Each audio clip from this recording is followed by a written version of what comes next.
Parashat Pikudei, Yom Shishi, Erev Shabbat Kodesh. Estamos na sexta-feira, a sexta aula da Parashat Pikudei, continuando no Mussar o tema de caridade de Tzedakah. Nós falamos que a caridade ela tem mais valor quando praticada besniut, com discrição, às escondidas. Na verdade, essa regra se aplica não só à caridade, como também qualquer boa ação que a pessoa cometa, estudo de Torá que ele pratique, asniut, a discrição é uma regra importante, como está escrito, seja discreto perante a Deus, pratique as mitzvot, estude Torá, e não precisa sair divulgando. Pelo contrário, dizem nossos sábios que as luchot arishonot, as primeiras tábuas da lei, foram quebradas porque eles vieram com becolei colot, com muita divulgação, e a força do mal veio contra o povo e causou a eles fazerem bezerro de ouro, Egel HaZahav, o que causou a quebra das mesmas. No entanto, Luchot HaShniot, segunda tábua da lei, que Moshe Rabbeinu desceu com as mesmas em Yom Kippur, foram dadas em silêncio, discretamente, e essas não foram quebradas. Continuando aqui a Gemara de Bava Batra, o tema de Tzedakah, Rav Yitzchak dizia: todo aquele que dá um certo valor ao pobre, ele é abençoado por Deus com 6 bênçãos. E se ele também me faz só, ele vai consolar o pobre, vai dirigir palavras bonitas ao pobre, ele ganhará, na verdade, 11 bênçãos. Quer dizer, são 6 bênçãos pelo ato em si da Tzedakah, mais 5 bênçãos pelo ato de consolar com palavras bonitas o pobre. Agora, isso bitnai, com a condição que ele tenha dado Tzedakah. É conhecido o dito do grande Shlah HaKadosh, que está escrito no Passuk, Mikuli Trumah, pegarão para mim uma trumá, uma oferenda, um presente, que seria a Tzedakah. Então ele fala, Li, Urash comenta, Lishmi, meu nome. O que quer dizer isso? Que o nome de Deus sugere como devemos praticar a mitzvah de Tzedakah, de caridade. Ele é composto da letra Yud, simboliza o valor da Tzedakah. Depois a letra Rei, valor numérico 5, simboliza a mão daquele que está dando a caridade. A terceira letra, letra Vav, que é o ato em si de dar. E finalmente a letra Rei, valor numérico 5, a mão que recebe a Tzedakah. Ou seja, antes do pobre pedir a Tzedakah, a caridade, nós devemos esticarmos e darmos para ele a caridade. Assim como a letra Gimel vem antes da letra Dalet no alfabeto hebraico, Gimel simboliza o rico, Gomel, aquele que pratica a Tzedakah, a caridade, e o Dalet simboliza o pobre, deleite. Então nós vemos que o Gimel se volta ao Dalet para dar a tzedakah. E não o contrário, que o pobre peça a tzedakah e aí sim o rico vai se empenhar em dar. Ou seja, a tzedakah tem que ser dada nessa ordem, como diz Shlach Kadosh, que o rico procure o pobre para ajudar o pobre. Então ele traz aqui.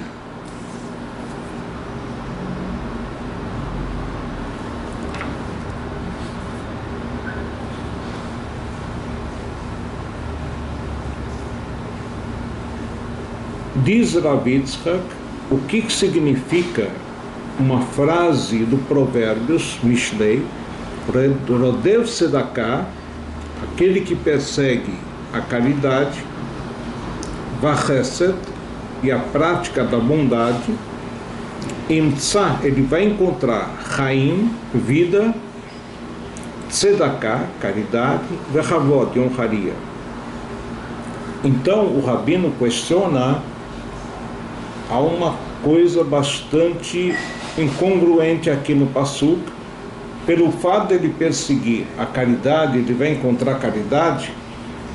Então ele responde: Kol harodeh achar tzedakah, todo aquele que persegue, que se empenha em fazer a caridade, Akadosh Baruch Hu mamtzi lo maot, Kadosh Baruch Hu providencia a ele que ele tenha dinheiro para a sua parnassá, para o seu sustento, e também para poder fazer a mitzvah de tzedakah, Yosef Bahem tzedakah, e vai praticar caridade.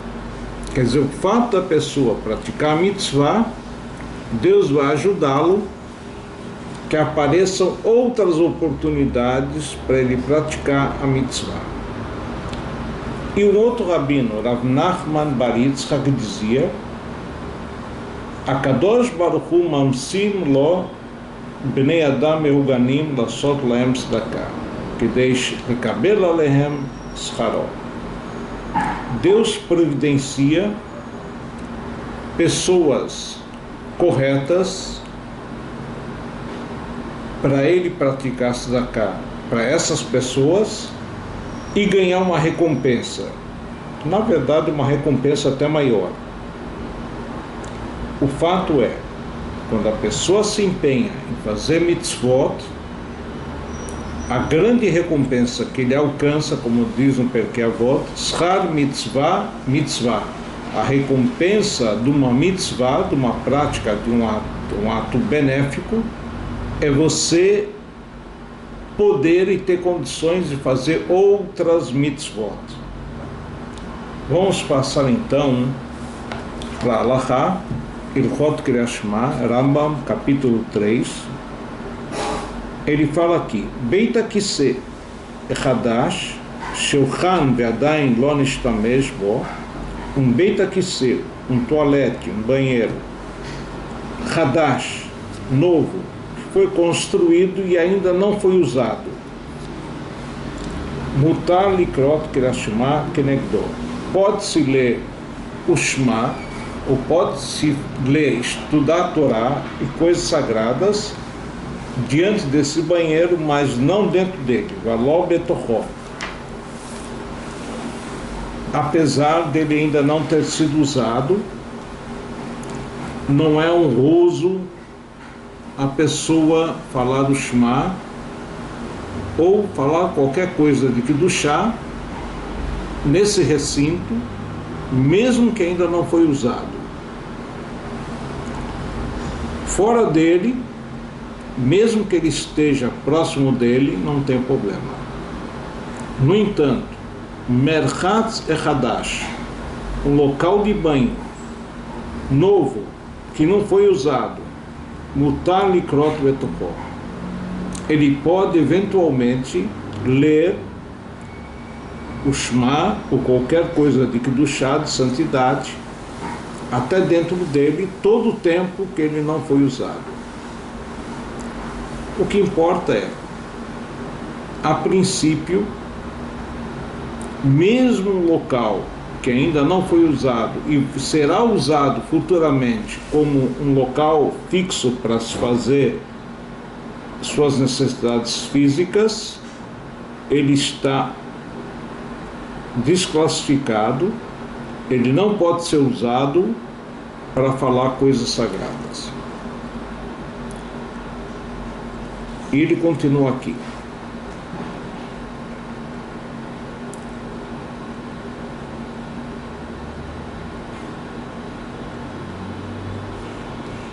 Seiv Dalet.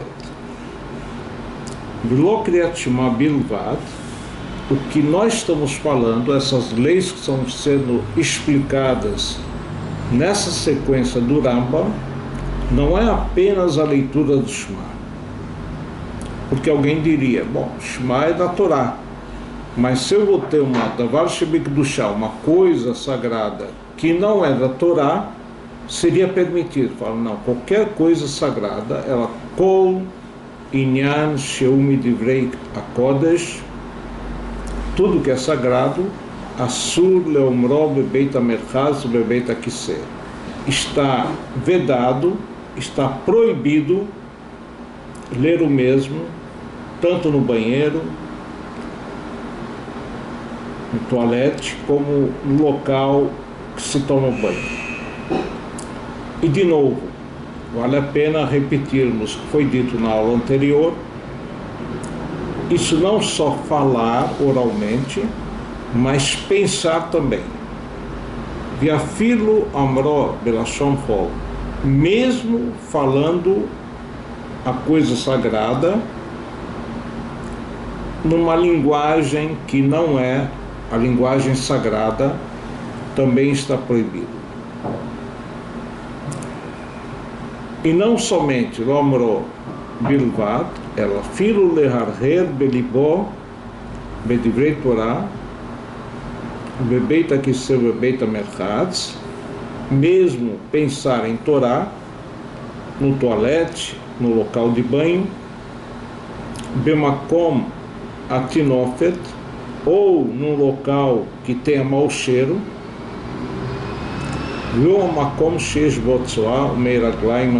um local que tenha vestígios, a presença, enfim, de fezes ou de urina, que está proibido. E isso se inclui qualquer local que tenha mau cheiro, mesmo que não tenha fezes, enfim, a pessoa não deve falar coisa sagrada. A regra é, se eu estou num local que exala mau cheiro e eu não iria permanecer nesse local conversando com um amigo, assim também, muito mais, não posso dirigir a minha oração para Deus. Ele continua aqui, Seiv Rei, Dvarim Shel Chol, Mutar Leomram Belashon HaKodesh, Bebeit HaKiseh. Se eu quero falar algo que é parte, vamos dizer, da vida, enfim, dos meus negócios, eu posso falar até em Lashon HaKodesh, até em hebraico, já que não tem santidade, por ser uma coisa sagrada, ou uma oração, enfim. Quer dizer, o fato de eu falar Belashon HaKodesh não torna aquele dito comum um dito com santidade. Uma observação, isso não significa que eu possa falar no toalete, enfim, não é correto falar no toalete, é um local, vamos dizer assim, que requer sniut, discrição, e fora isso, independente se toalete ou não, tem certas coisas que eu não posso falar que constituem pecado. Por exemplo, falar lashon hará, falar mal do outro, falar algo depreciativo sobre uma outra pessoa, falar em coisas, enfim, que revelem que ele é superior ao outro, e assim por diante. Tem várias coisas que a fala em si, mesmo que aparentemente é de coisa não nociva, não é do chá, não é algo da santidade, eu não posso falar. Tomarmos muito cuidado com isso. Então aqui nós terminamos a Halakha e Bezrat Hashem vamos continuar adiante.